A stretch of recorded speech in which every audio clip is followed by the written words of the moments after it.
আসসালামু আলাইকুম। আশা করি আপনারা অনেক অনেক ভালো আছেন। আপনারা অনেকে কমেন্ট করে জানাচ্ছিলেন যে পরীক্ষা ২০২০ এই সালের প্রশ্নের সমাধানগুলো।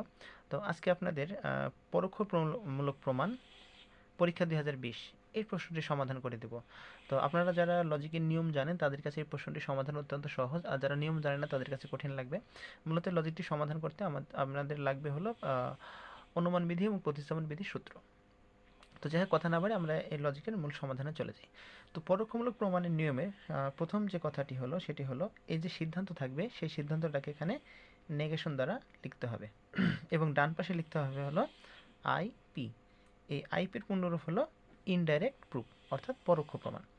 এখন আমাদের কাজ হলো এখান থেকে এই বি, টি, বি, সি, এল, এম এই সংখ্যাগুলোর মধ্যে থেকে, অর্থাৎ এই উপাদানগুলোর মধ্যে থেকে যে কোনো একটি উপাদানকে পজিটিভ এবং নেগেটিভ বের করতে হবে।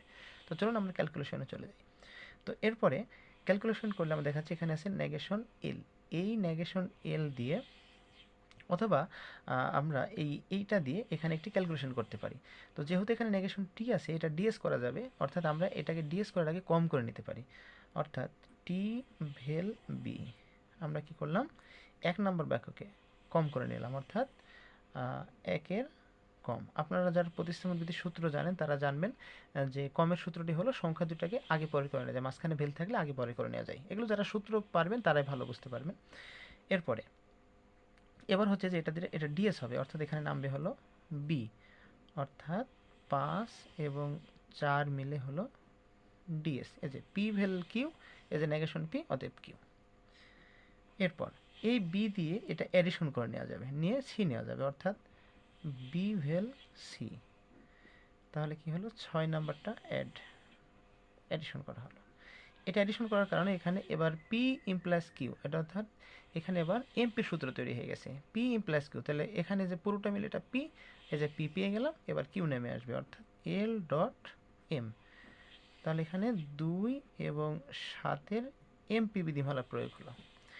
এরপর এখানে যেহেতু আমাদের একটা নেগেশন এল আছে, এখানে একটা পজিটিভ এল চলে আসছে, এটা সিম্পলিফিকেশন করলেই, অর্থাৎ ৮কে সিম্পলিফিকেশন করলেই আমরা একটা পজিটিভ এল পেয়ে গেলাম। আমি প্রথমে কি বললাম, যে কোনো একটা উপাদানকে পজিটিভ এবং নেগেটিভ বের করতে হবে। যেহেতু পজিটিভ নেগেটিভ পেয়ে গেছি, তাহলে এবার এল ডট এই যে ৩ নম্বরে আছে হলো নেগেশন এল, অর্থাৎ ৯ এবং ৩ মিলে আমাদের হলো কনজাংশন।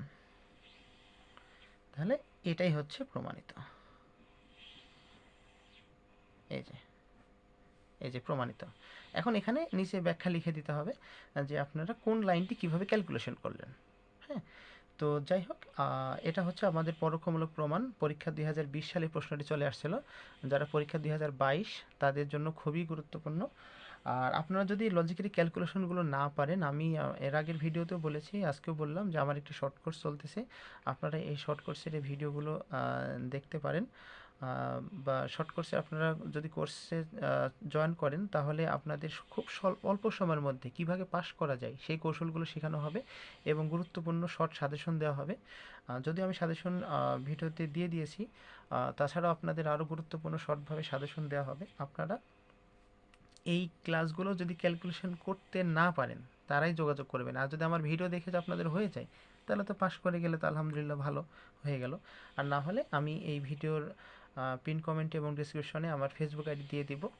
আর আপনারা অনেকে আমার ফোন নাম্বার জানেন, ফেসবুক আইডিও অনেকে জানেন, যারা জানেন না এখান থেকে নিয়ে নেবেন। আমার চ্যানেলের অ্যাওয়ার্ড সেকশনে গেলেও আপনারা আমার মেসেঞ্জার আইডি পেয়ে যাবেন। তো আপনারা যোগাযোগ করবেন। তো সকলে ভালো থাকবেন। খোদা হাফেজ।